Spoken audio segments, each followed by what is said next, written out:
嗨，大家好，你是不是也碰过这种状况？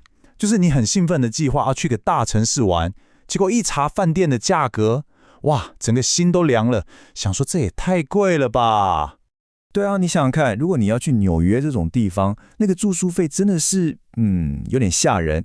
不过呢，如果你刚好有朋友或亲戚住在那里，那你就太幸运了，因为你有一个超棒的选择。这时候啊，你就可以很自然地问他们 "Can I crash at your place?" 这句话真的超道地、超友善，意思就是问他们，我可不可以在你家借住一下？好，那这个听起来很酷的说法，我们就来好好的把它拆解一下，这样你下次就可以用的也很有自信啦。首先呢，我们来看 crash 这个字，在口语里面，它的意思其实就是短暂停留或是借住。你可以这样想，当你累到不行的时候，是不是只想直接 crash， 就是撞到床上，然后直接睡死？这个词就是这样来的，是不是超生动的？那 place 呢？这个字其实很简单，在口语里，它就是指某个人的家、公寓啊、房子啊。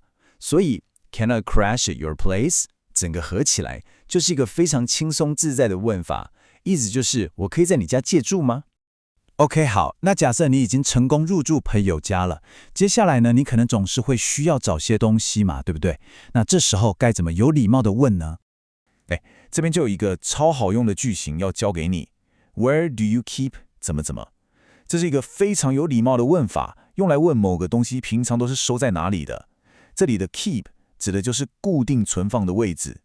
比如说，洗完头想吹头发，你就可以问你的吹风机都放在哪里呀？或者想看电视找不到遥控器，就可以问你们家的遥控器平常都放哪？你看是不是超好用的？家里什么东西都可以这样问。OK， 那接下来这一点就超级重要了，要怎么当一个大家都喜欢的好客人呢？其中一个关键就是主动帮忙处理一些家务事。你可以主动问主人，垃圾我该怎么处理？这一句话问得非常好，因为它不只是问垃圾桶在哪，也可能包含了我需要帮忙拿出去丢吗的意思。这样一问，主人就知道你很贴心，不是把他们家当旅馆。不过我跟你说，问回收可能比问垃圾还重要哦。你可以问，那回收物我该怎么处理呢？因为天哪，每个城市的回收规定真的都不太一样，有的还超复杂。主动问一下，才不会造成主人的麻烦。好，再来哦。如果你想用主人的东西，要怎么开口才有又礼貌又不会太见外呢？这个句型 Is it okay if 就真的超好用，它听起来很自然、很亲切，完全不会让人觉得你很拘束或太过正式。比方说，你想洗衣服，就可以问：我可以用你的洗衣机和烘衣机吗？如果你跟我一样，早上没咖啡不行，那你就可以问：请问我可以用你的咖啡机吗？你有没有发现这几个字有个很有趣的共通点哦？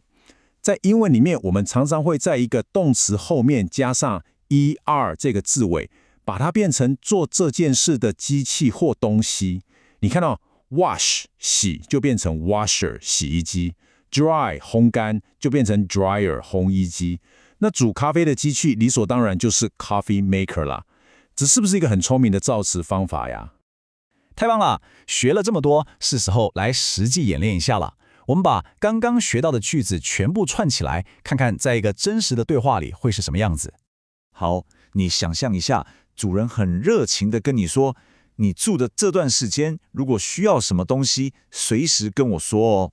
这时候，你就可以很自然地回说，好的，你们的吹风机都放在哪里呀？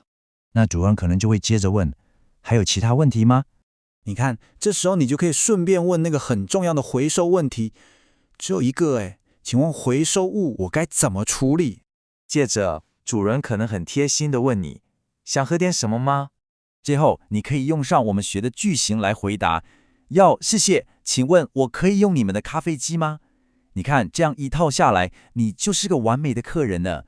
好啦，我们来快速总结一下，想当个100分的客人，其实就这4招，记起来。